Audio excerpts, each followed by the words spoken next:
I can record it and then send it. Ah, okay. Now That's yes. it. Now yes. Perfect. Just let me make Okay, for the recording Yes, again. go for it. Well, thank you very, very much, Neil, and all the members of Lisburn Chess Club. I am very proud to be here. I'm very happy, and also very happy to see the activities. Yes, Neil and the club members are organizing. So well, it always feels really, really good, and I am really satisfied when new chess clubs appear and they organize a lot of activities and they are active and their members are very motivated. Yeah, so I really like that. Something I didn't tell you, probably Neil and you are noticing, yeah, English is not my native language, yeah. So I think I can speak more or less fluently. Obviously, this will be as we talked with Neil, yes, a more relaxed lesson. Obviously we will see some chess, yes, but the idea that I really like it that Neil proposed me was that okay, I told you, yes, I tell you about my chess career, some games, yes, I prepare some games of my career for you to know. I will show you some of my best games and some games I also lost, yes. Well, basically that's the idea. And you are free to ask me whenever you want, yes, any question. Like the technical questions, yes, about chess itself, you can do it, yes, during the game, yes. And then I don't know, Neil, what do you think if we have some time at the end for some questions, like in general questions? That sounds good. Perfect. So, well, 1 second that I share my screen.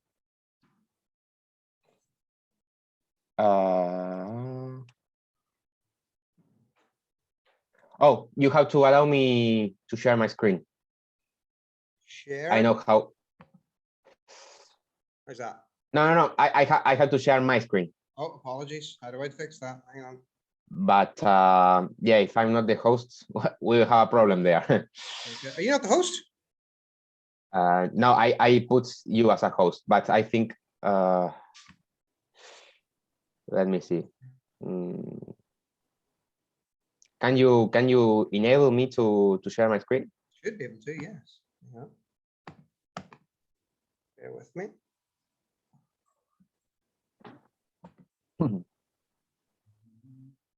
How many people do we have there? We've got about 12 or so in it so far. Oh, nice number. Well, me too, but 15, 16, good. Now, just bear with me, pardon me. Make host. Yes, right, I've made you the host. Okay, and you are still recording, so perfect. Yes. Okay, now I will share my screen.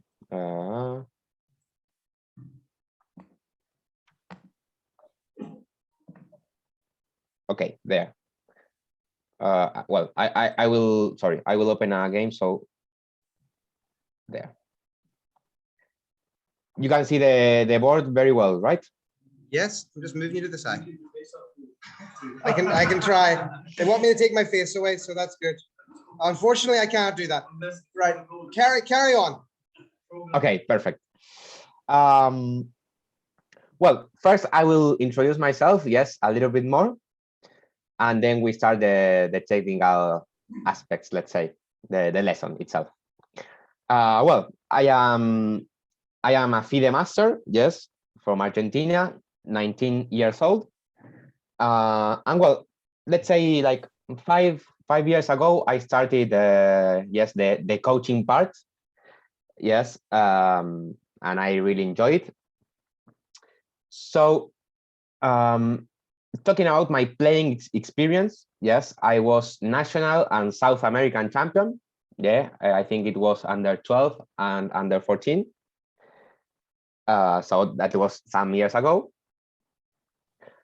And recently I have won one or two important tournaments, which one of them, yes, allowed me to obtain an international master norm. Yes. That doesn't mean I am an international master. Yeah, like it is a norm, it is a requirement. Yes, one of the three requirements. Yes, the FIDE asks you, or yes, requires you to be an international master. Yes, that is the next title to FIDE Master. So I have one IM norm, and well, I had participated in 3 times. Yes, in the national Olympic team. Yes, not in the Olympiad. Yes, in the general Olympiad, but I was in an under-16 chess Olympiad, and I don't know if you could follow in 2020 and 2021 the FIDE Online Olympiad. That was obviously online because of the pandemic. So I also participated for Argentina in those 2 years, yes, 2020 and 2021. Well, I think that was more or less. Well, I study at university. I take chess coaching as a part-time job. And well, most of my students are most of my lessons are one-to-one, but I enjoy a little bit more group lessons as these ones. Now I am working at different chess academies. Yes, and well, it is really nice how chess is increasing and increasing. Not only, like, as I always say, just to give an example, yes, before the pandemic, 100 players, yes, played chess. Then when the pandemic started, then that's increased, yes, to 200, let's say. I am giving, yes, that's some numbers. But after the Queen's Gambit series, that 200 was to 500. Yeah. So the impact the series had on chess was even more than the pandemic. Yeah, that is amazing. So I think most of you there watched that series. Probably more than the 80% of them watch it.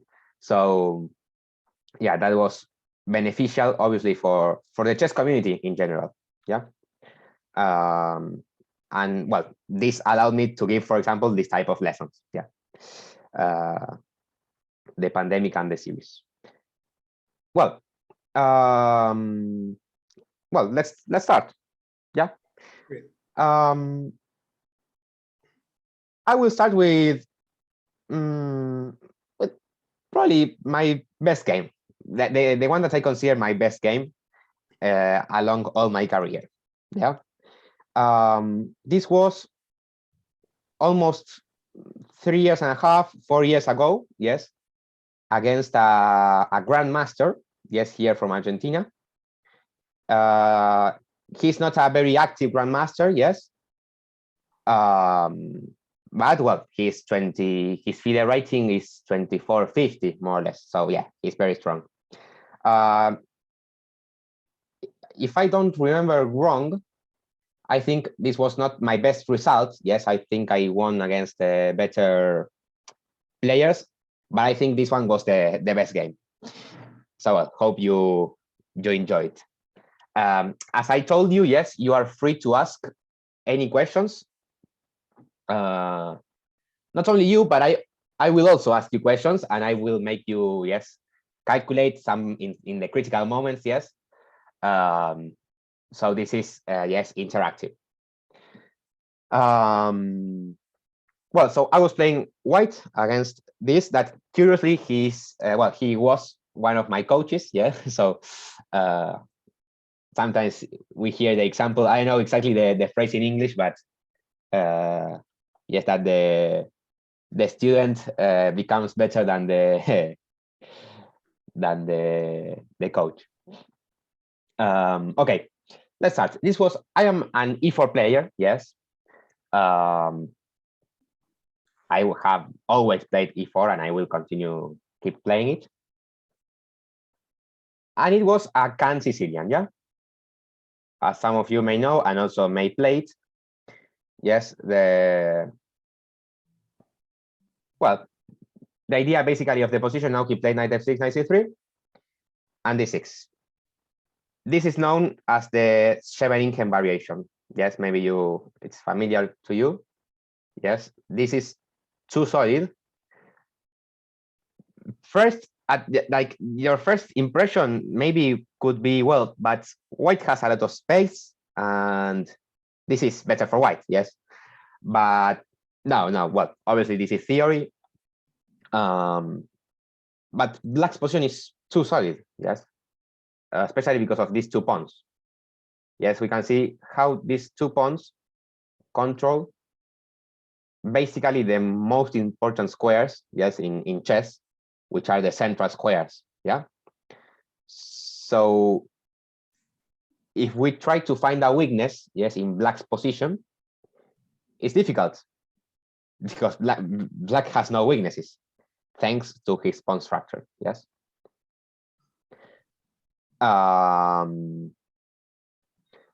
But well, white enjoys more space advantage, yes, obviously. So in this type of Sicilians, yeah, the idea is to play as a black's idea is to play with a lot of counterplay, yes.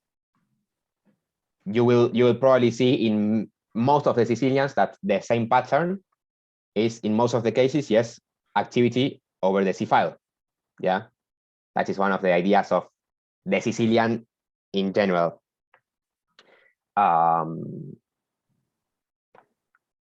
So well, anyways, I don't want to stop a lot here, yes, because the middle game is more interesting. But again, if you want to ask something, yes, feel free to do it. And if you have some questions about this opening, or you tell me, well, I would like to play, what's your recommendation? Yes, I am open to any questions today.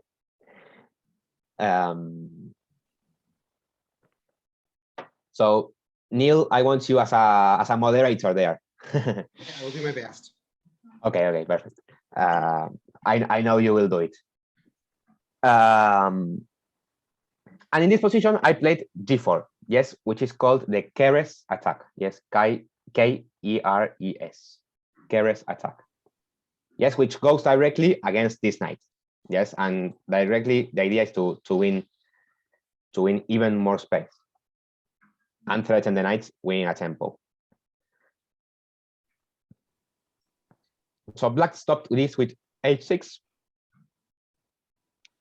I played rook g1. Yes, I am still with the idea of playing h4 and g5. But I played rook g1 because, yeah, if I play h4 here, well, it is playable, obviously. But let's say, I know, knight c6, now g5 is possible, but my idea was to take with the pawn, right? And obviously now I won't have the possibility of taking with the pawn because my rook would be hanging. So at some point, this h6 move is logical, yes, because it makes me waste one more tempo. Yeah, and the tempo that I am wasting, it's rook g1, yes, to get the rook out from the h file. So rook g1, knight e6, bishop e3. Well, this is normal development, yeah. I don't have a lot to say. Yeah, the idea is basically to play queen d2 in some positions and long castle, and try to, yes, start a pawn storm on the king side. And the idea of that pawn storm, yes, is to first put the king into safety, yes, on c1 with queenside castle. And then the idea is to start creating yes, weaknesses to this very solid. We can see that black's pawn structure is very solid, as I said before. So black, in order to try to stop that that pawn storm, plays g5. Yes, that is a double-edged move. Yeah, because at certain point, yeah, the pawn is stopping, yes, me from playing h4 and g5. But you know that we have to be very careful as black with this type of moves. Although it is a typical move, yes, I'm not saying it's wrong here. It's typical. But for you to try to understand it, yeah, the idea is to have the control of the dark squares. Yes, now I will ask you a short question. Which square do you think this move g5 makes strong? Yes, now there is a very strong square for black that he can take advantage of in the future, and it is thanks to this move g5. What do you think? Which one do you think is the square for black?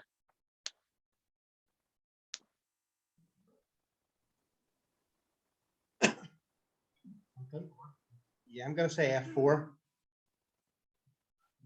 f4 is one, but We also have e5 in the room. e5 and f4.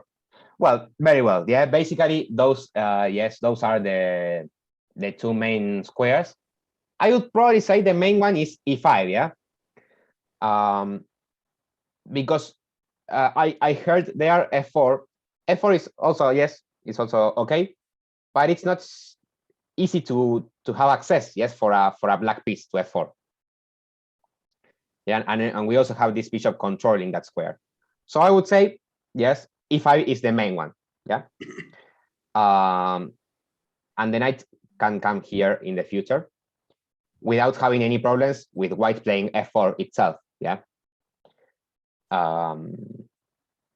So with this g5, we are, yes, making e5 stronger for our knight. But it has bad consequences. Which do you think is one of the bad consequences for black about this move? Now let's put it in red. There. Which could be one consequence, not in the short term, because it's not easy to notice in the short term, but in the long term. Which is a problem about this, a negative aspect about the g5 move.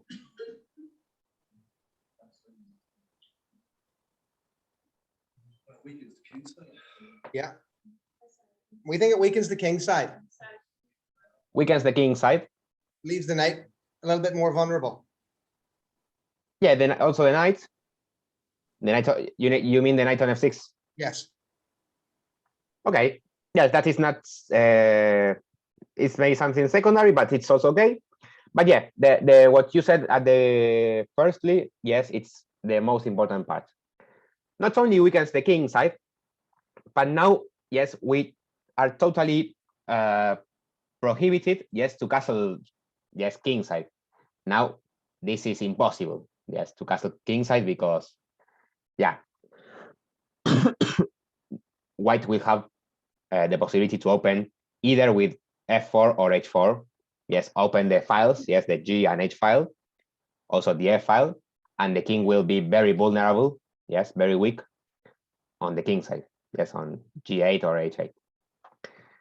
So you always have to take into account, yes, king's safety.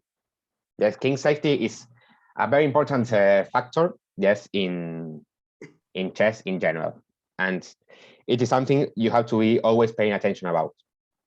Yeah, combined with the pawn structure, yes, your piece's activity, well, many factors. Anyways, my opponent, well, was a GM, so this g5 move is okay. But yeah, we also, after this is something that you have to always take into account. And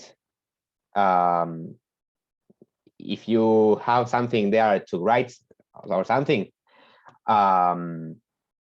like when you always make a pawn move, yes, you have to think it twice. Why? Because basically the pawns cannot go backwards. Yeah. So now I introduce what I want to say. That is that every pawn move, yes, creates weaknesses. So for example, if I say e5, for example, e5 is a pawn move, and well, you would say that this e5 move, yes, weakens d5 and f5, right? Because the pawn is no longer defending these two squares. Well, this may sound maybe stupid for some of you, but it's good to remind you, yes. And it is very, I think it's evident, yes, that we are weakening now these two squares, but there are other examples in which it's not so evident. And always we have to evaluate the positive and the negative aspects, yes, the pros and the cons of each. Not only of the pawn moves, but also of every, yes, of every move. Also, if you move a knight or a bishop, yes. The idea is to visualize the position after that move and evaluate it, yes, and evaluate the good and the bad consequences it may have. And well, this may sound like very easy that I tell you like this, but one of the, what I consider one of the most difficult parts of chess, yes, is to evaluate correctly a position. Yes, and well, just to do that, yes, you have to see a lot of model games. Well, basically study, to see classical games.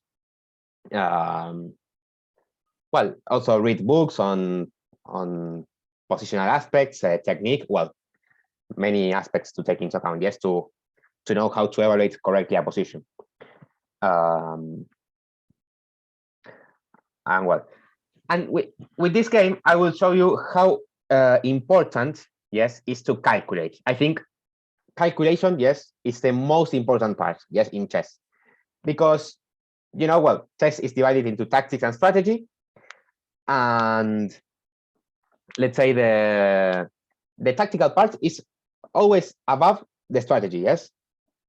Obviously, it's important. It's not. I'm not saying only study only, yes, tactics, but what I recommend, and for you that maybe are at a club level, yes, to improve on tactics, more than strategy, yeah. Obviously, it will. This is a very general, yes, and you will have to be paying attention to the. Sorry, it always depends on the player's style, yes. If he's more tactical, more strategical, well, but in general, always the strategical games, yes, are finished with some tactics, yeah. So that is also important to know. So in this game, I will show you how important it is to, yes, to have a good calculation. Here I play h4. Yes, basically I want to, well, if he trades, probably it's not good because I am temporarily losing a pawn, but now remember that, yes, this is having some problems now. And I have a very nice pawn center. So he played bishop e7. And here I would like you to think a little bit. And because you may be thinking, well, but what happens if I take on g5, takes, and bishop takes g5? Yeah, it seems like black is just sacrificing a pawn for nothing. But black has some ideas there. So I will put that position so it's a bit easier for you because it's a long sequence of moves, which is not easy.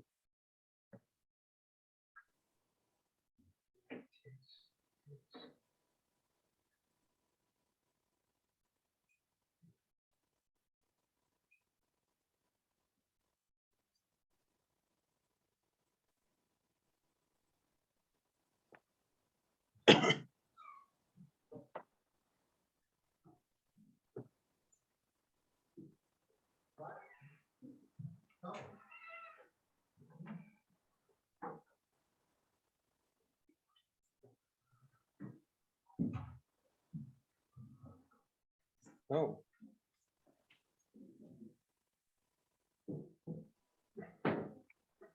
There's something with the rook, the h8 rook, that if you do the exchange with the knights take pawn and do an exchange, you end up coming down and hitting the king with check, which I think is good. Okay, so you mean that after that sequence of moves, then black has some ideas with this.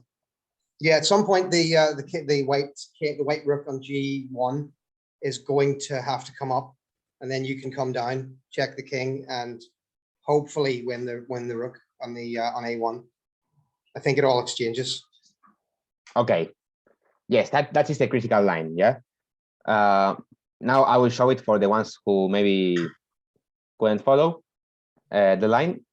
But yeah, basically here black has some ideas. Yeah, has some tactical ideas. Black can take on g4, yes, with the f knight.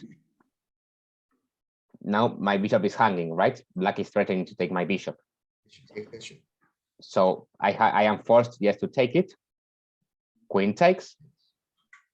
And now you would say, well, but I have two pieces, and black has only one defending. Yeah, but now it comes what Neil says. Yeah. Be careful with the king. Rook h1 check. Yes, and the rook. Now in terms of material, yes, we are white is down in material. Yeah, because I am white is an exchange. Yes, an exchange down. Yeah. So two rooks and a bishop for two knights and a rook. So well, let me see 1 second. Okay. But how do you evaluate this position? Is there a good continuation for white?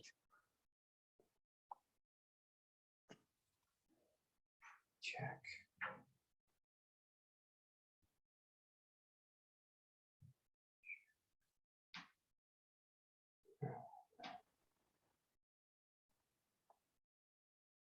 Or I will ask you which is your first impression, yes, of the position without thinking too much.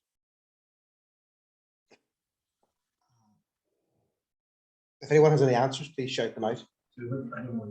What's your thoughts on the position? The king is weak on the black side. The king is weak on the black side. I'd be trying to find a way to trap that rook and win it. Pushing to the center and attacking the center. And he's got two pieces on the belt.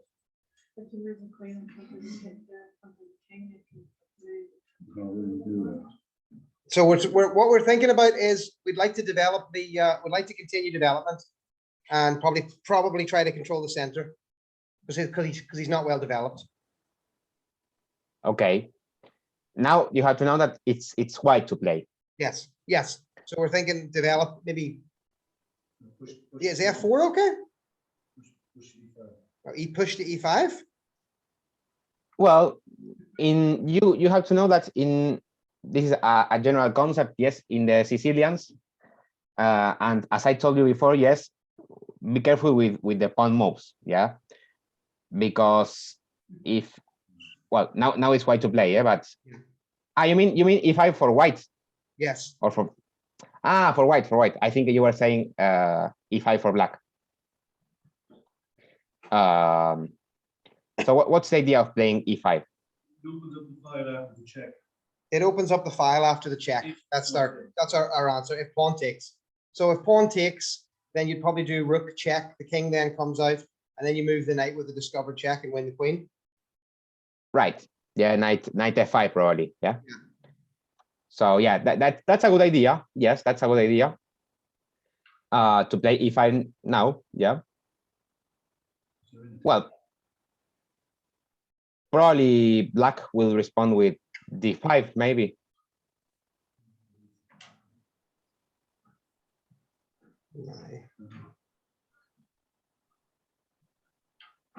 Although I consider this an improvement, yes. Yeah. on white's position. So let's keep it here. And what do you think about the check here on g8? Well, it's forced. He's forced to d7. Yeah, it's forced to d7. Yeah, and then he's forced to be to d7. His bishop and his rook are then in a bad spot. Right. Now it's kind of difficult for black to develop these pieces, right? Yeah. And the king is kind of exposed. Yes, it's kind of exposed on d7. So, okay, white is down in material, but white has some activity, yes, as you can see. For example, e5 in some is a possibility. Well, rook g8, and black's pieces are kind of they are not coordinated, right?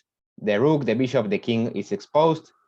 The queen doesn't have a lot of good perspectives, and the rook on a1 is doing nothing basically. But white's pieces have more active squares, yes, more important threats, yeah. So well, let's go back a little bit. You have to know very well, yes, or let's say you have to calculate very well because of this type of positions, yes. What happened in this game is that I had to foresee, yes, all these moves, and this was all here in my mind, yeah. So yeah, but this is the initial position which starts, yes, all the sequence of forced moves, yes. So what you have to know is that in a in a real game you won't be able to play the moves, yeah. So you have to calculate it from this initial position, yes. Not only calculate and see those moves, foresee the moves, but also evaluate, yes, the position after the moves, yeah. Basically, I didn't calculate it, yes, concretely, but my intuition said that position was very good, yes, because of what all the factors we have been mentioning, yes, the rook, the bishop, the king, yes, in general the coordination of the pieces, yeah. So well, my opponent didn't consider this, yes.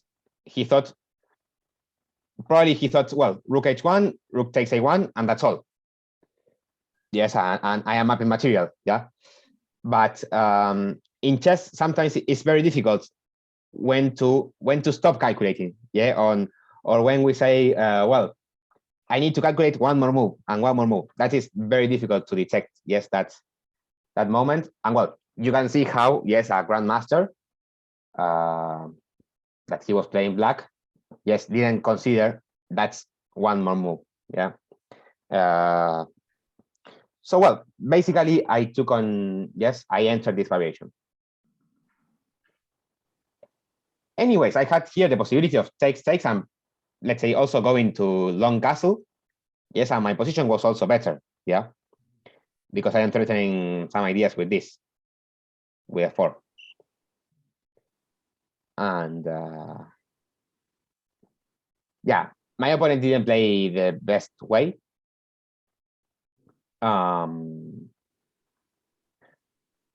Probably here he has to go knight h7, but this is a little bit suspicious, yes. The knights, you know that when the knights are on the corner of the board, yeah, in general, that's not a good signal.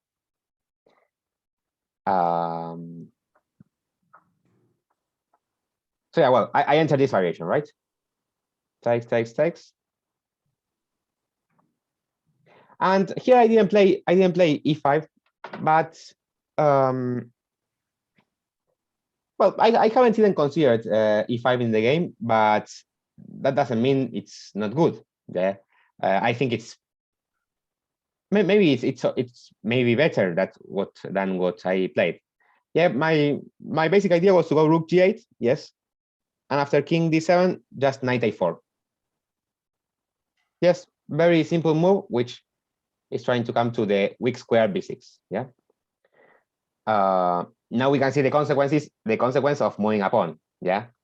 If this pawn was on a7, then black wouldn't have a lot of problems. Yeah. So that's why weaknesses are very important. And yeah, that's it. Now black is in problems.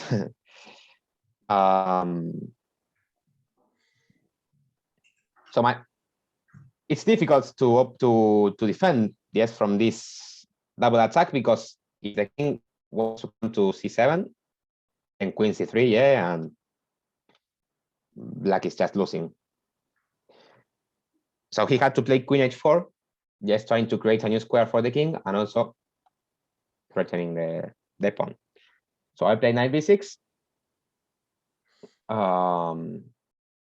Here he couldn't go to c7 because knight takes a8 is coming with a check. So king e7, knight takes c8 check, and king f6. Well, this was more or less forced, yeah. I know if you have any questions, but I think it's more or less clear now. So now white is having material, but the game is still very complicated, yeah, because now black will start trying to combine, yes, these two pieces along sometimes the first rank, yes. Black is also threatening this one, so not so easy. Queen e3, yes, defending the pawn and threatening some ideas with check. Queen h5. F3. Queen h4. You know that there are still some tricks. Yeah, for example, now rook a1 is coming, and I don't have any useful checks against this king yet. So I went king d2 just to avoid ideas here. Rook f1, knight e2, right? I basically I don't want to trade queens. I want to win this game by checkmate. So knight e2, I think it was simple because you know that you could be thinking, well, queen e1, king d3, and queen d1. Yeah, but I just go to c3 and my king is extremely safe on c3. Yeah, let's say this. And I am threatening many mates, for example, queen f4, queen d5. Yeah. If black runs out of mates, of checks, sorry, then I will checkmate him. So well, this was that here it happened the situation, so he had to go e5. Yeah, trying to create new squares for the king. And here, how would you continue? I would like to know opinions on this position. Let's say on how to continue.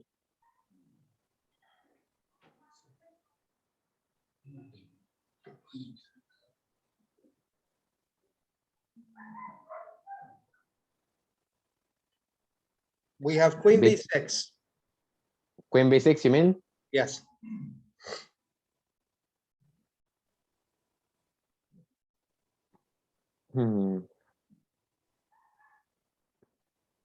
And does black have some counterplay?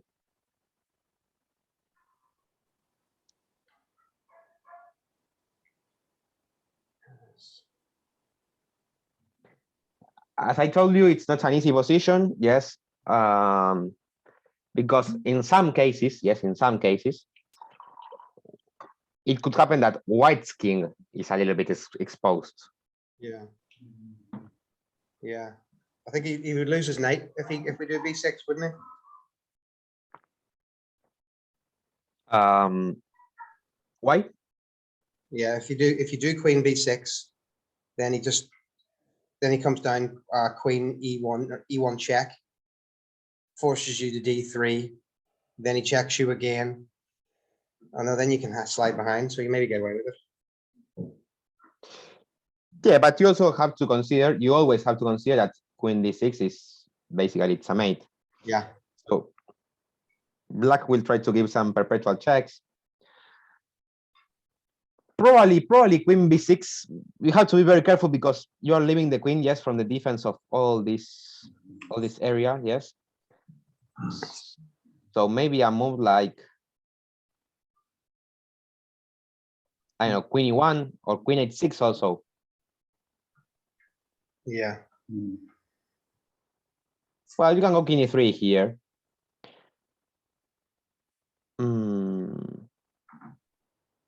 Well, but I can still play a move like this. Let's say queen d1. Well, yeah, the arrows, the arrows tell the move. Yeah, queen d8 here is a mate, but let's say I go queen h6. And the queen is stay on the 6. No, it's check. So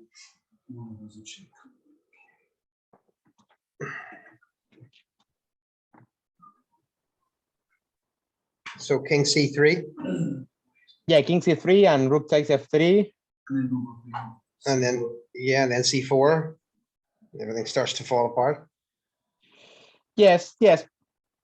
Maybe that is winning for white, but a bit risky. Yeah.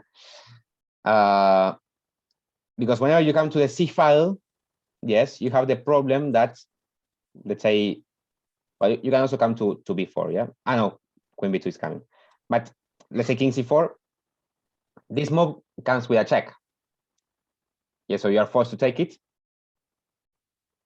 And now let's say I can go king g7, for example. Obviously, white is still better, probably, but yeah, we have to be careful. Not so easy. Yeah. So it's nice to discuss, yes, this type of things. And another advice you have to always take into account, yes, always, and try to remember this, yes, this advice I will give you. Whenever you have the control of a position, yes, because you reach this type of positions and you know white is better or almost winning, yeah. But always try to avoid, yes, always try to keep it as simple as possible and try to avoid any counterplay your opponent has, yes. I know it's difficult, and when your opponent is a good player, yes, it's even more difficult because he will try to complicate the game as much as he or she can. But yes, this is like that. Yeah, try to keep it as simple as possible. When you have the control of the position, then when your opponent has the control over you, then what you have to do is to try to to complicate the game. Yeah. Not to defend passively. Yes, to defend always active defense. Well, so here I wanted basically to open the position, yes, to open the king's position and play f4. Yeah, the idea is to open more the position, but keeping the queen over here, yes. Avoiding, for example, those counterplays we saw, yes, in the previous variations, yeah. So now it happens the same. Queen e1 doesn't do anything, king d3, queen d1 here, and yeah, there is no more useful checks. Yeah, it's funny how safe is the king on c3. Well, the game was like this, and here he played e takes f4, and you could say, well, white opened the position, but what to do now? Obviously, we don't want to trade queens, as I told you before.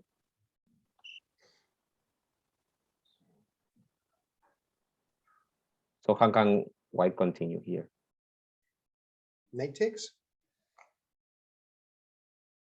Oh, be careful. Remember what I said before, keep it as simple as possible. What happens if knight takes? I asked to all the people there. The rook will skewer the queen. Queen h3. Oh. Queen h3 and then yeah, vision. Yeah, that is a mistake. Yeah. which is the problem of knight takes f4. Yeah. Yeah. The problem is the rook. Yeah. Rook f3, yeah, and the queen is the queen is trapped, is pinned. Sure, the queen So- has to be somewhere. I think I was hearing there some queen h3 ideas. We did. We talked about that. Yeah. Well, the idea is basically to checkmate in one, yeah, and queen f5. Yeah, this is a possibility. This is a possibility. We also have to consider. Remember, rook takes c8 is coming with a check whenever the king is on c3, and then I can create, yes, my a new square on e7. So again, probably queen h3 is, yes, is winning, but be careful. I don't know. Yeah. Yeah, queen d8 is winning here probably. Yes, queen e8 followed by rook e8 mate, I think. But let's say I don't take on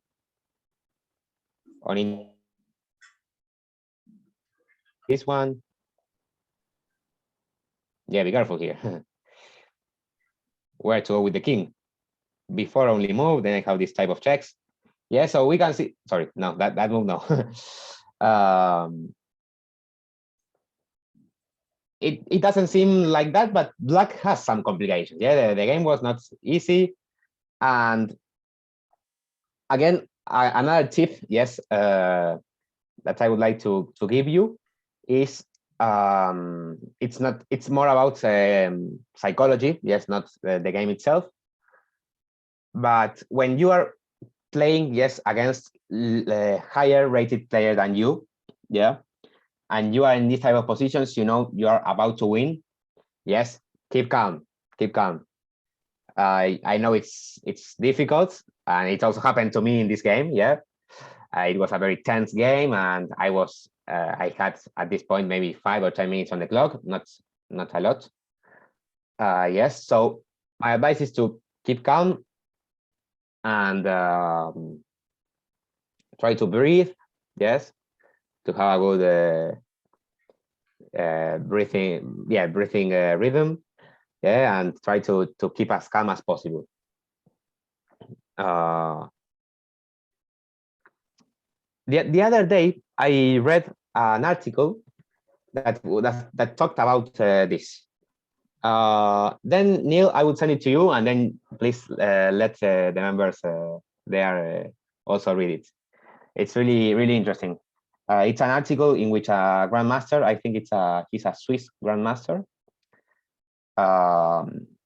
explains all these things that don't celebrate, yes, before don't celebrate, yes, before winning, and try to keep as calm as possible.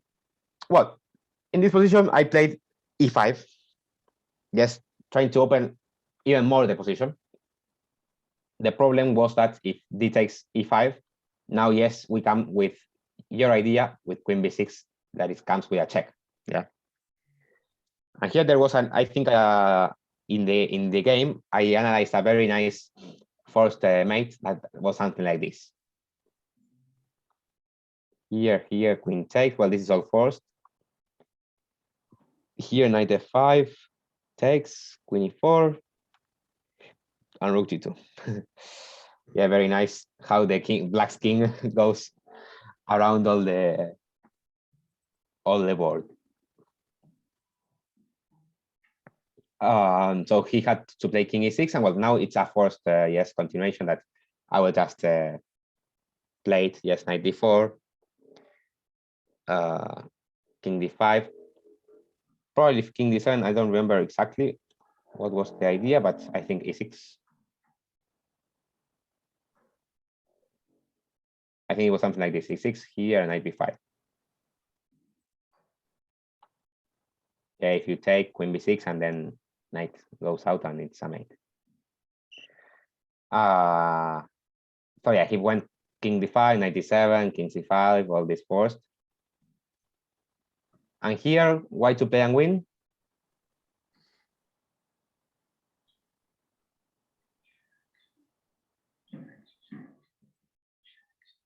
A4. E4. King takes. A4. Yeah, king takes a4. White to play. Yeah. Yes. Oh, king. So king takes, and then A4.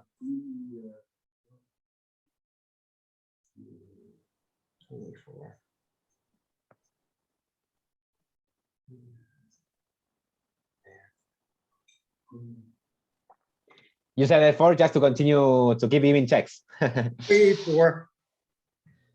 a4, yeah, king takes, and there it's mating 2 for white. Okay. Still moving the pawn in my head, Thomas. You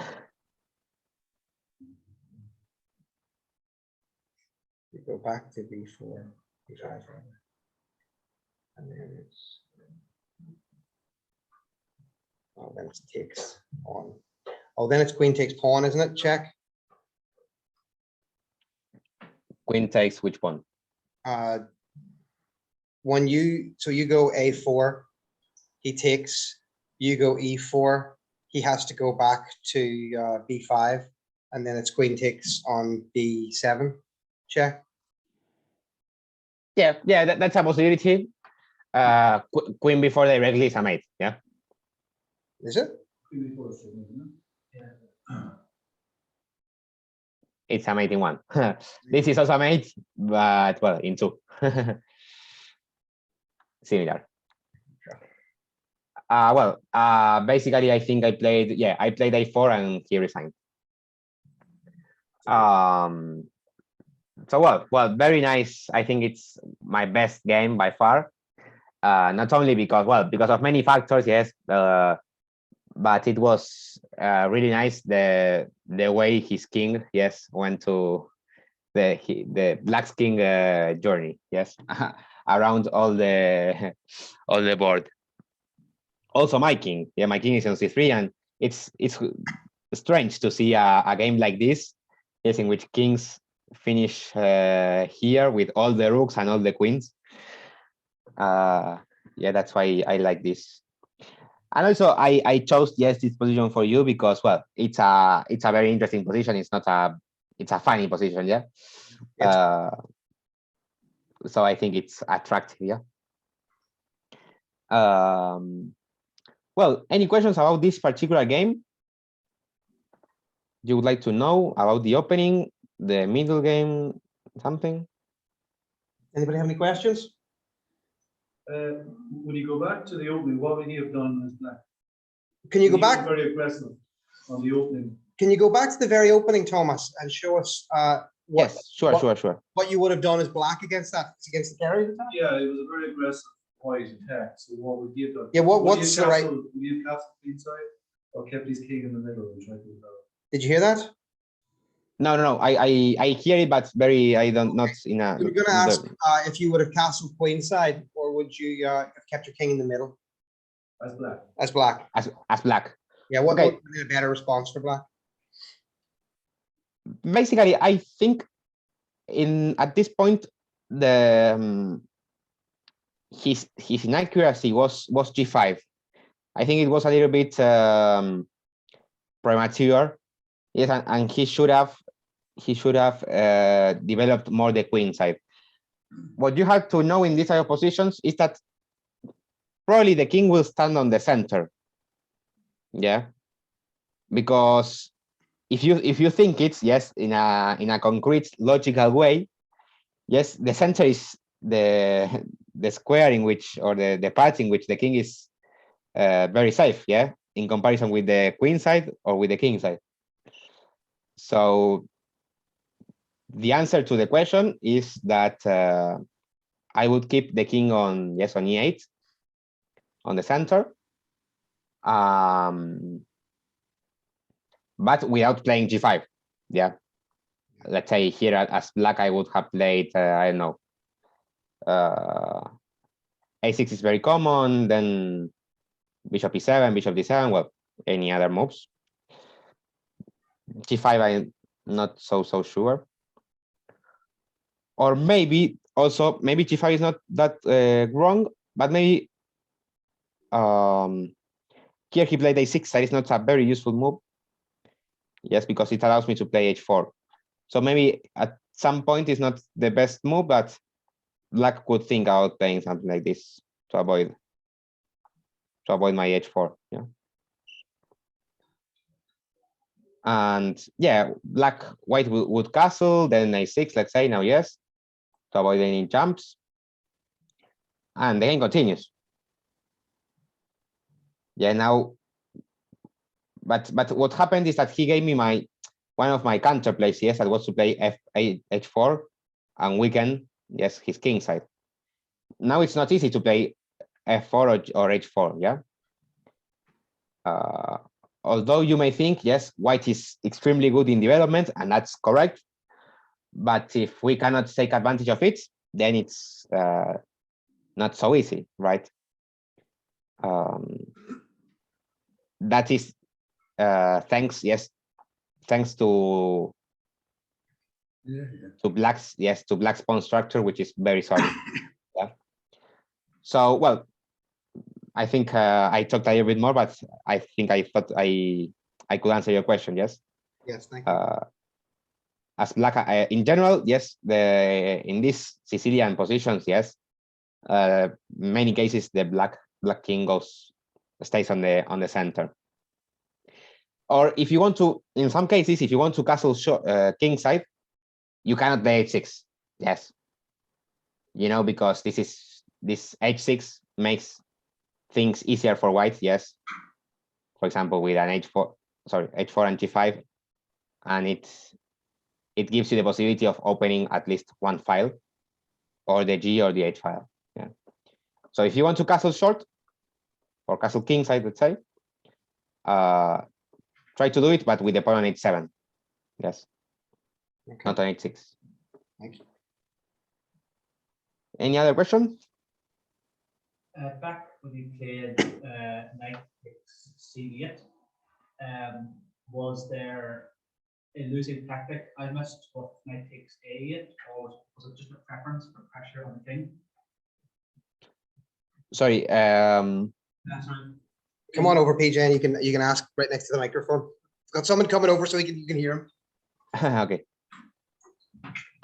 Sorry. The point at which you played knight takes c8, was there a mistake I missed with knight takes a8, or did you just prefer the pressure on the king? Sorry, you mean this position? No, sorry. If you now play knight takes a8, is that a mistake that I can't see, or did you just prefer take c8? You mean c8 now? No, sorry.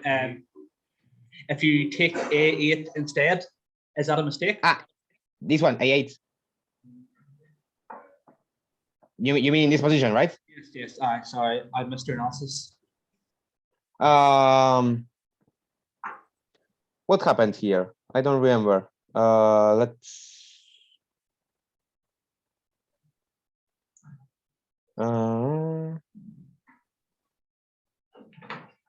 So because if queen takes e4, then queen e3, right?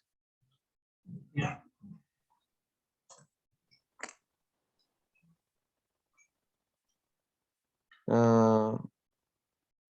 Why didn't I take on? That's a good question, huh? No, I think I saw something for Black here, which now I don't remember. But the problem of this, yes, my first impression is that white has to now to spend 1 and 2 more tempi, yes, to attack the king. So I am thinking something for. Well, now I see it. It might be queen e4, queen e3, rook e1. No. No, maybe queen takes e4, and after queen e3, maybe queen h1 there. Yeah. Ah, no, you have queen g5. No. So queen takes, queen e3. If queen here, queen g5 check.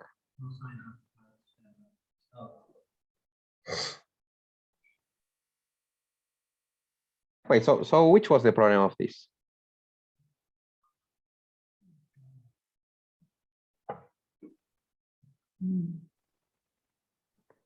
Well, that's a good question, and probably it's a good answer. Knight takes a8.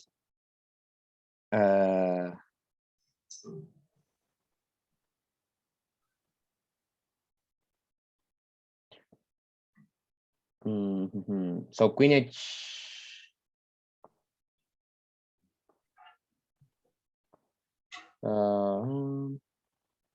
And after queen h5, let's say in this position.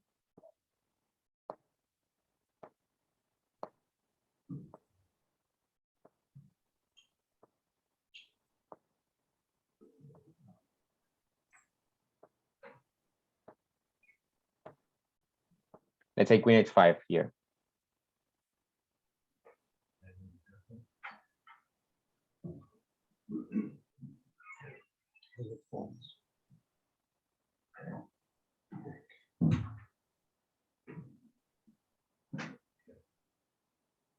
Yeah, maybe a 3, right?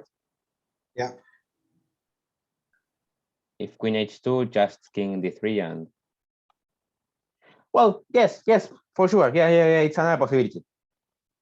I prefer to take this bishop because I think it was, more quickly and less risky, but now it seems like it's okay. You're thinking here. I don't know if I was afraid from something like e5, but yeah, you can just take on c8. Ah, wait. Now there is a problem here. Yeah. No, okay. e5 could be possible maybe, because if rook takes c8, queen g4 check, and I take it. Why don't you just swap the queen? Why not just swap the queens there at this stage? That's a mistake. You'd lose the knight then, wouldn't you? Yeah, I'm just. We go now to F5. No. No, you're not. Capture the queen. Yeah, probably my idea was, again, white is better here for sure, yes. But probably my idea was not to take a lot of risks like this, yeah, and try to attack directly to the king. You'd get Although I think, you'd get knight f5, check and win the queen. okay, but you got, Oh yeah. I can just take it. Couldn't see that. White pawn and That's then why I keep losing. black bishop, it's check, So queen. in front of the white. Front of that, over, sorry, over to the left, Oh, what, over this way? just, where that pawn there, if you move the queen there, and then move the queen up. Oh, right. Okay. So queen c3, we were thinking. Yeah. Oh, we've got move it something. up to the- Move it up to Yeah. the king, it's big check. Yeah. Queen c3 now? No, maybe not. Maybe not. We're not sure. Ah, okay. Just a suggestion. Remember that always when you move the queen here, yes, your king is more undefended. So maybe queen takes e4, and Yeah. also my idea with e5, yes, was to go bishop g4. That's good.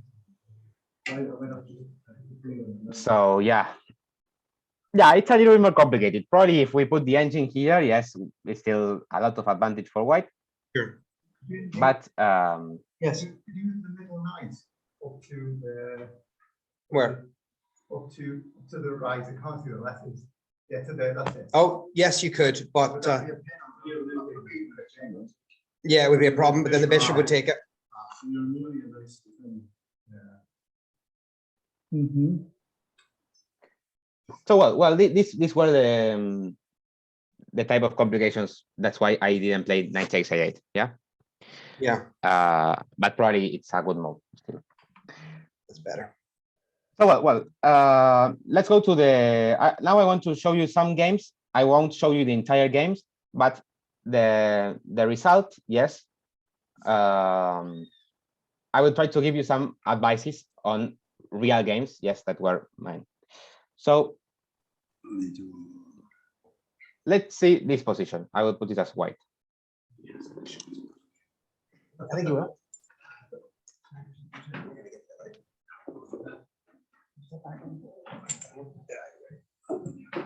Go ahead, Thomas. Okay. Well, just this will be very short. Yes, the example of this game, but just to give you a piece of advice. Well, what do you think about the position? It's black to play, yeah. All right. So What do you think about there's lots of the position? Sorry, yeah. lots of better players than me behind me, so I'm going to be there. They can tell me what they think. Okay. Well, again, this was a position that came to one of my games, and I was playing white, and now it's black to play. But it's not that black has something good. White is better. But well, I don't know. I would like you to evaluate that. If white is better, and if yes, why? And how would you continue against, let's say, his move that was king g8? What's your impression about the position?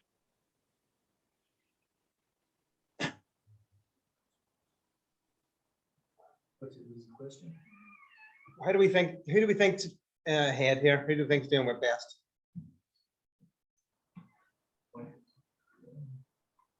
I don't think there's consensus in this room.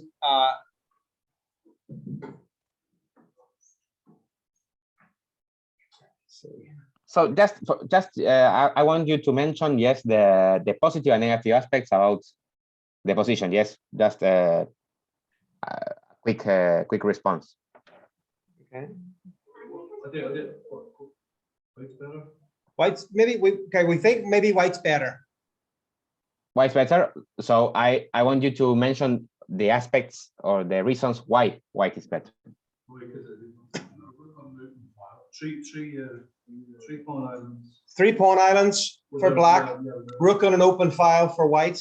White's king safety. White's king is safer. We like all those things. And white knight is more active. And the knight is more active. Well, the fact that the knight is more active, I'm not sure about it, because the knight is more or less controlled. Yeah, it's, I don't know if The dark squares for the ground black king. The weak squares for the black king are dark. There's a lot of dark squares that are weak for the black king. There are some weak squares here, and there is a more important factor, which, well, what do you think about the pawn structure in general?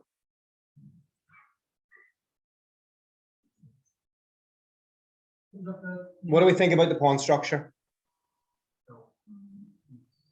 I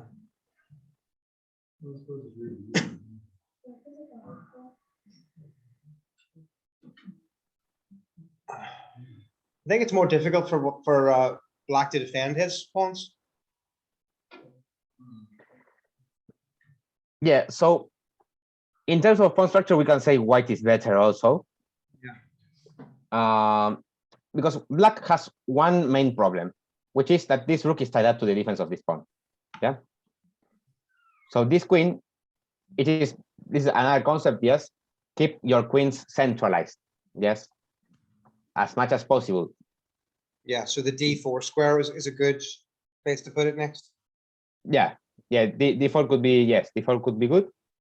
But yeah, you can see how the queen yes makes pressure over here and doesn't allow this rook to activate, and also is keeping an eye on the king side. Yeah, so that's also a good concept. Yes, also always try to centralize your queens.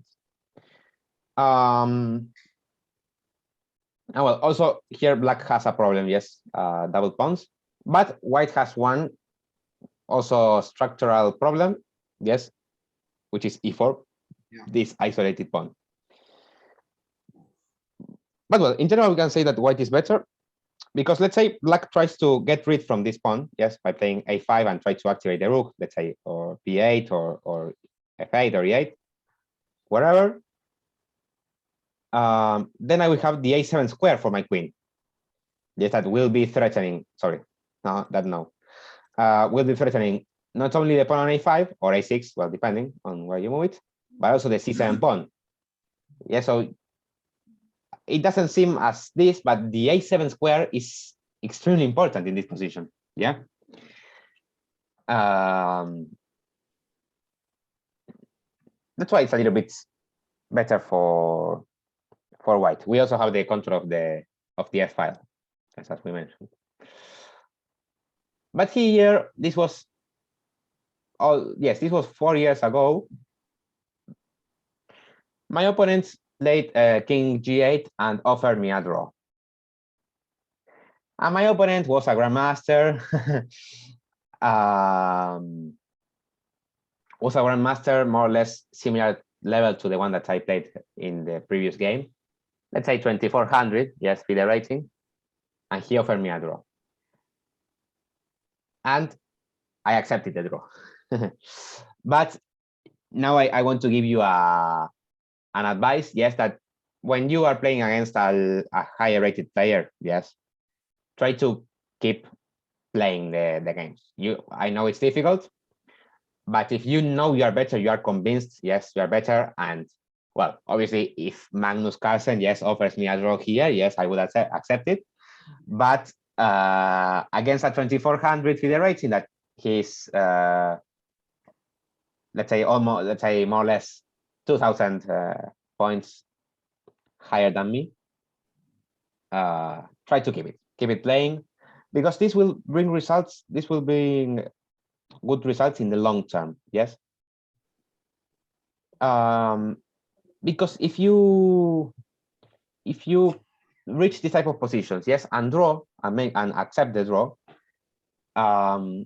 then you will not be able to win against a higher rated player, basically, because they will be worse in the position and they will offer you a draw and you will accept it. Yeah. So that is my advice. That's why I wanted to show you this game. Yeah, I accepted the draw, but now I'm sure. Well, now I'm sure I wouldn't accept it. Yes, against the same player. So you don't have nothing to lose. Yes, if you lose, well, you are losing against a higher rated player. Yeah, there is no problem about that. It's chess. Yes, I know it's difficult, and then you think, well, why didn't I accept the draw? I was going to draw against a grandmaster. Yeah, but you also have to think, well, if I win the game, not only I did, yes, I played a very nice game, but also won against a grandmaster. Yeah, so the satisfaction is even better. So this is my advice. Well, we could yes, talk about many aspects of this position. Yes, the position is very rich in terms of yes, it has very interesting concepts and plans, ideas. Well, we won't analyze them. Yeah, the idea was just for you to know that. Yes, and for me try to reflect it. Yes, in a real game.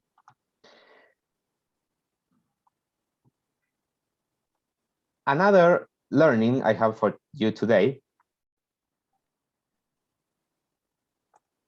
is this. I was playing as black, and this was some months ago. Yes, I had a trip, yes, to Europe, to Spain, more specifically, some months ago. It was in December in 2021, in which I played a very strong tournament there. And well, this was a game I was playing black against a 2100 rated player. Yeah, so I was 200 points ahead of him. And as you can notice, yes, the position is equal. Basically, the position is equal. We don't have a lot of things to say. I have a weaker queen side, and he has a weak pawn on d6. I am the owner of the d file. That gives me some chances, but yeah, I also have to consider he's threatening me to take this one, right? And he was not, yes, he was a good player, yeah. And in this position, I made a very bad decision, yes, which is to try to force the position, yes, and try to force my opponent, yes, to get confused and make a mistake. But I forced it in a not in a good way, yeah. And now you will see. My idea was basically to try to bring my king to h5 and play g5. Yes, I wanted to play g5 basically.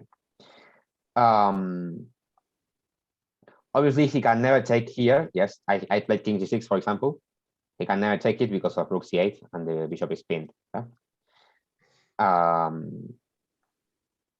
So he played king f3, king h5. And now the problem is that, okay, I am playing g5, but then it's not clear how do I continue, and my king is on the corner. Yes, and you know, for possible endgames, yes, for future endgames, we would prefer to have our king on d5, let's say, yes, on the center of the board. You know, the king's activities, yes, in the endgames are extremely important. But well, I was not having a good tournament in general, and I wanted to win this game, basically. That is not a good thinking, eh? You know how to do that. But it's a way of, yes, of explaining to you. So here, he took advantage of my position and started, yes, trying to play against this bishop, which is not very well placed, and played b4 followed by a4 and a5, which is something difficult to play against. Well, I tried to go here, but then after this position, yes, is all more or less forced. Yes, my idea is to play g5 and try to force this bishop to move and then take here on e3, right? But yeah, a5 is coming. My bishop is trapped. I cannot keep the bishop over this diagonal.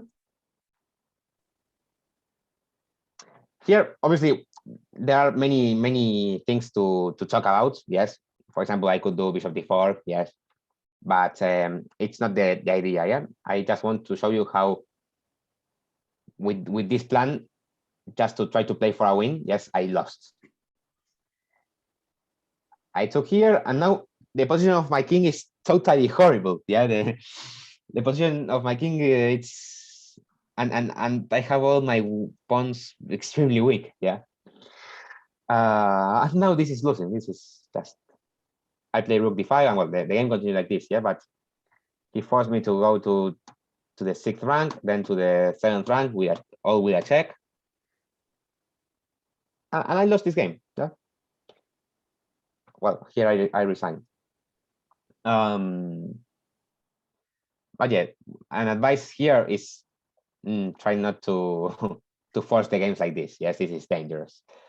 It's dangerous for your health.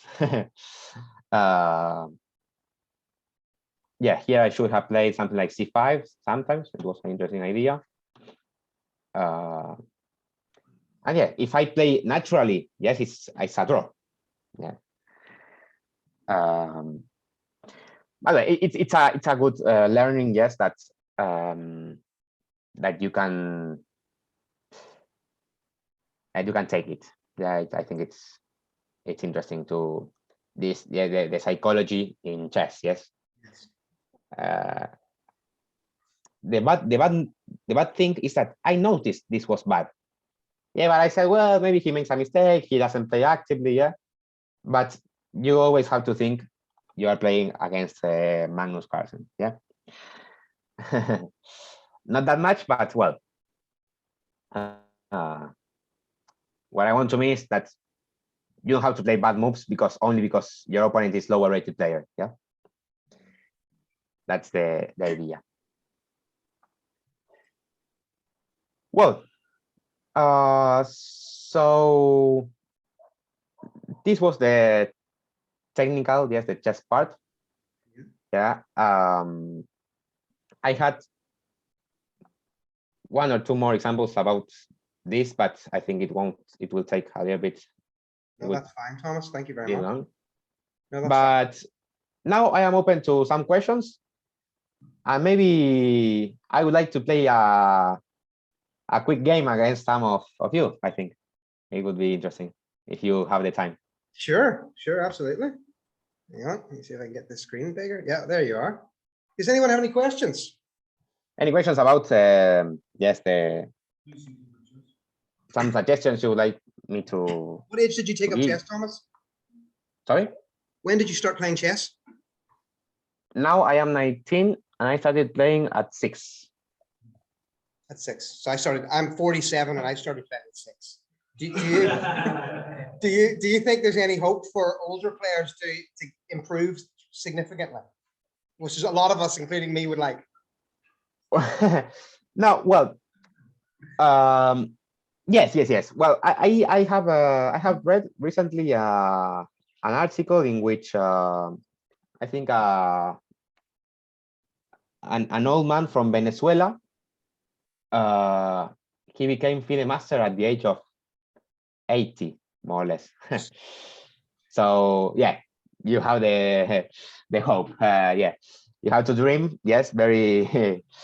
But in general, what I think is that well, not only in chess but in all aspects of life, yes, like younger people, yes, tend to adapt and to incorporate, yes, knowledge, yes, easier than older people, yes.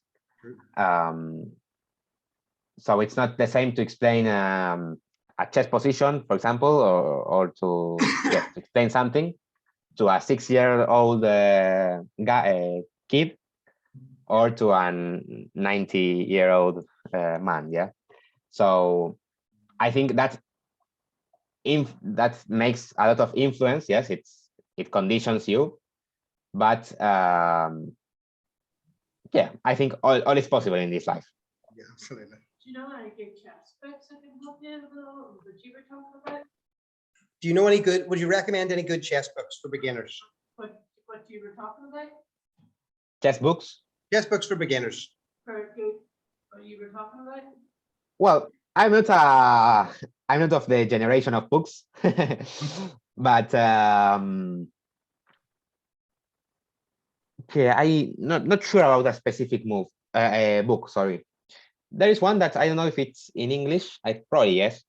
It's called something like let me make the translation, but how to beat your parents or something like that. How to beat That your is, dad at chess. yeah, that I think that is, I know which I haven't read that book, but I always hear it. I always hear about it. I don't know if it's for very beginner. I'm not so sure. Anybody else? But How do you decide? Oh, sorry. How do you decide on the best move? How do you decide? How do you decide on your openings? Because you said you're an E4 player, so you're not a London system player. So how do you decide what you like? Well, in this coaching part, in my coaching life, I have noticed that all the or most of the players who are starting play the London as white and the Caro-Kann as black. Am I right? Yes, we have a player just like that. He's very good. No, well, basically, I understand, and it's perfect. I don't say it's wrong, but well, probably they are one of the most yes solid and easy to play. Yes, because the London is easy to play as white. So going back to the question, how do I choose my openings? Is the question? Yes. Well, it depends a lot on the style, yes, on the playing style. So I consider, in general, I consider I am a good positional player. Yes, I'm not like if you ask me my style, I don't have a specific style. I think it's difficult to define it. But yeah, I think it's in the middle, like not too strategical and not too tactical.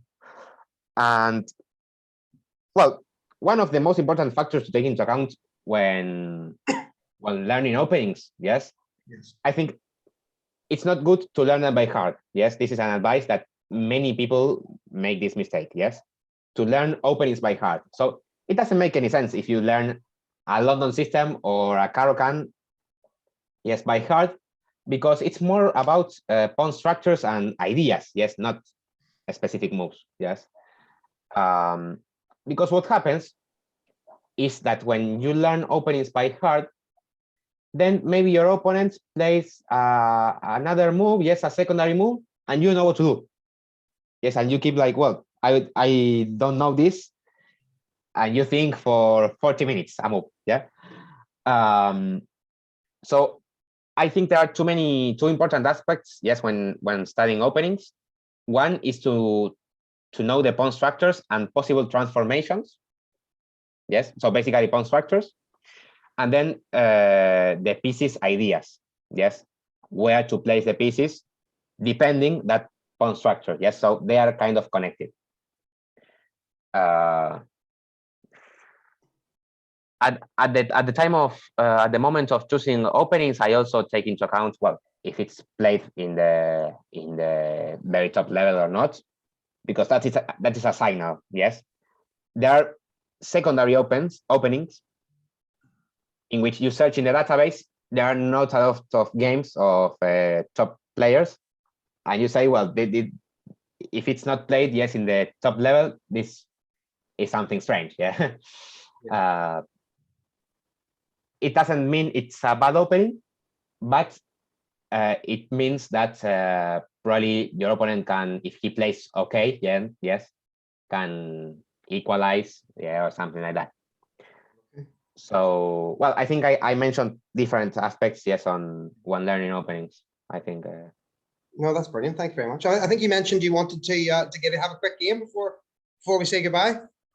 Yeah, sure. And one other thing that I want to tell you that will be useful for all of you is that I didn't mention it during the game. Sorry, but it's what I call maybe you have heard about this, a tactical guide.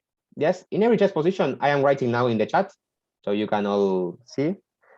You will have to take into account this tactical guide. Yes, in every chess position, and in this order. Yes, first you have to consider checks, then captures, and then threats. Yes, tactical guide in that order. Checks, captures, and threats. I did teach you about that, yes. Checks, captures, threats. Yeah. Yeah. Yeah. Well, yes, that's why I said this may be familiar for you. Yeah.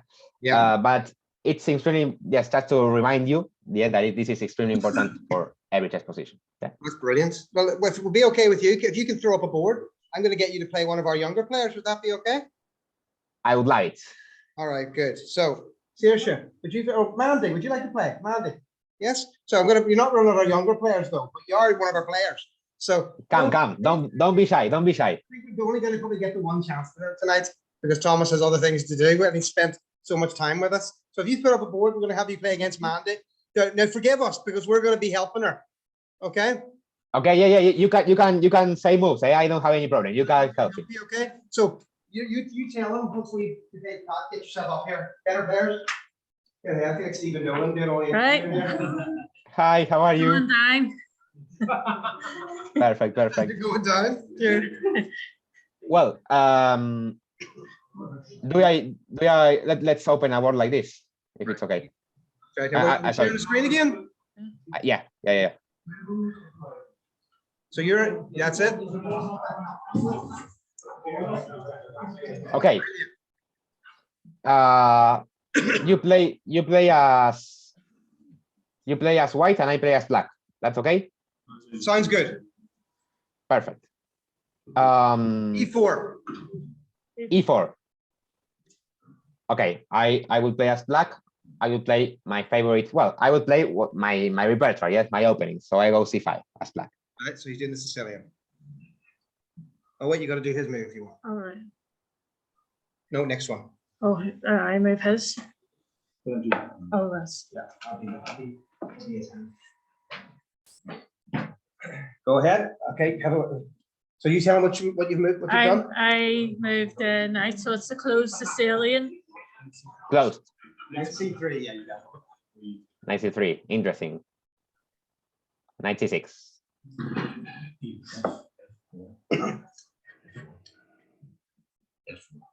F4. Oh, this is very annoying. You know, I hate playing against this. I hate it. So it's you trap me. Okay. I will go for E6.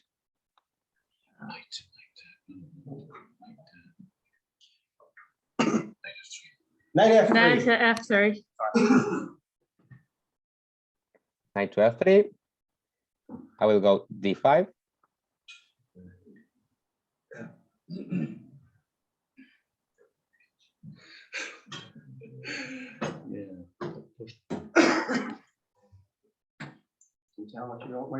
E5. E5.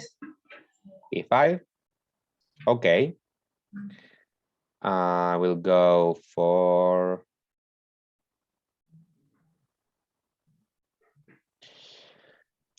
knight E7. Bishop E5. Bishop B5. Bishop B5. A6. So bishop takes. Bishop takes knight. Knight takes.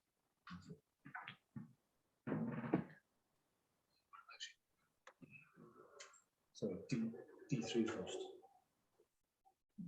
D3. D3. D3. Okay, interesting. Bishop E7. Castles. Castles. Castles.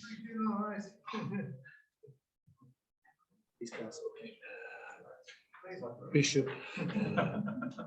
Bishop D2. Bishop D2. Bishop D2. Oh, sorry, D3. D. F6. Oh yeah. Queen E2. Oh sorry. No, Queen. Let me get checked. Queen E1. Queen E1. Queen E1. Okay. Okay. Interesting. Let's go for B5. A3. A3. A3. Very solid.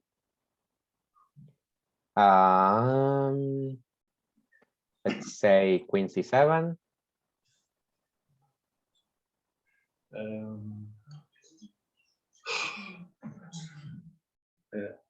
E take F. E takes F6. Bishop takes. Here. And What do you think?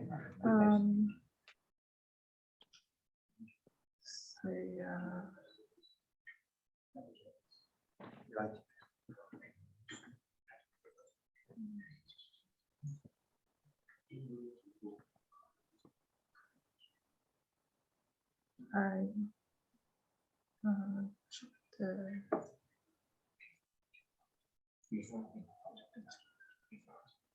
We're still thinking. Bear with We're us. still thinking.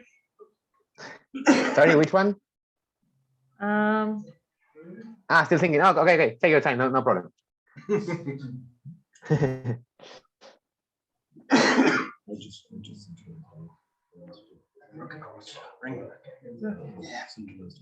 You tell him where you're going. Rook D1. So you tell him Rook D1. Rook D1. Rook D1 here. Okay. Yes. Let me see. He's got the glasses on. Well, I will try to 1 second. I know how because you know that some arrows appear automatically, and sometimes they say some moves. Well, I know what to do. Well, no problem. Okay, knight rook d1. So I would go bishop d7.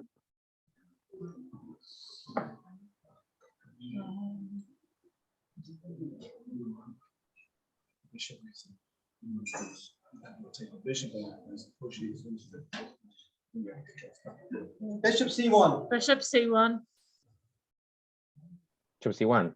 Why do you go backwards? If there was an extra file, we'd go back there too. I don't know.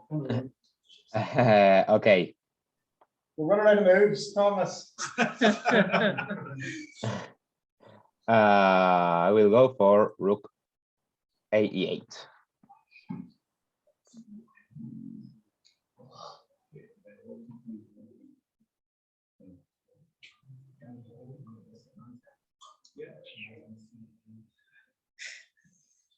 You're in trouble, Mandy. Oh, no. It's all your fault. It's not good. Mandy did all this on her own, honestly. Oh, no. I would go. It's my knight. It's we need to no, that's this one. 92. 92. 92. Up here. Okay. Always play actively e5.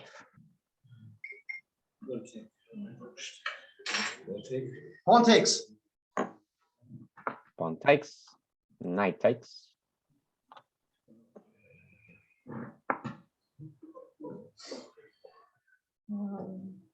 Right. No, I would. I pin the knight to the bishop. Bishop f4. Bishop f4. Okay. Well, it's time to think.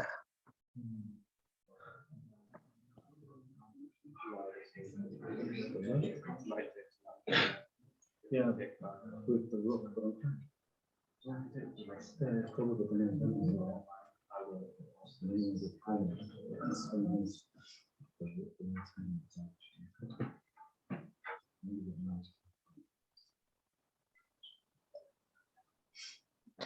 Okay, I will take on f3. Okay, rook takes back. Rook takes. And queen. Where are the queen?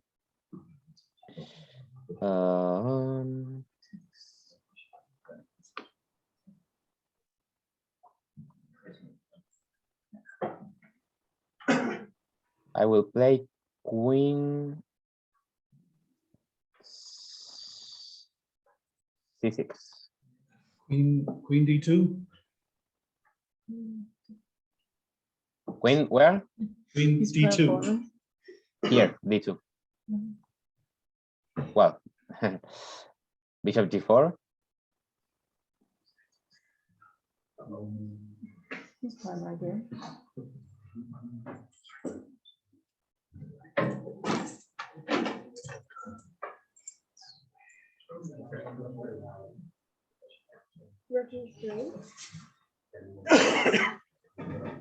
Sorry, rook where? Rook f2.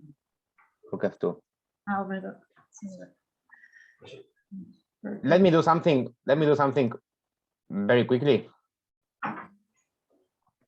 So because the arrows on there are not so good, let me 1 second.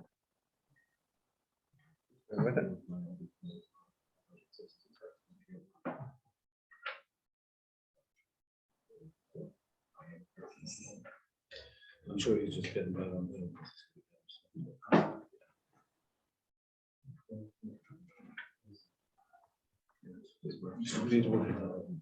Can you see the board correctly? Yes, we can. Yeah. Perfect. Okay, so you play rook f2.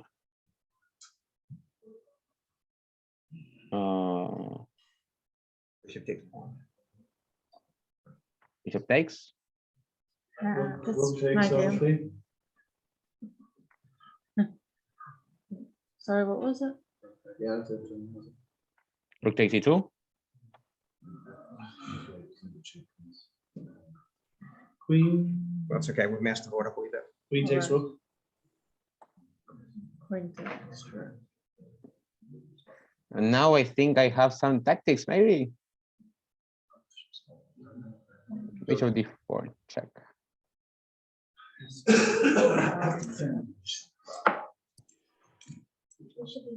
Bishop e3.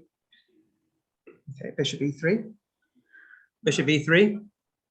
Bishop B3. Where's he? That's it. Oh, there. There. Rook e8. Okay, he's over here, rook down. There we go. That's it. So rook e8. And now he just resigned.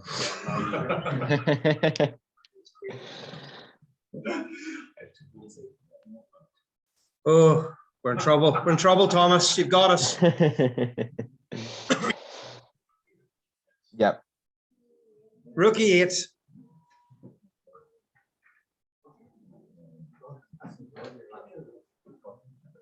Rook e8 for us, Thomas. Ah, sorry. Rook where? Rook e8.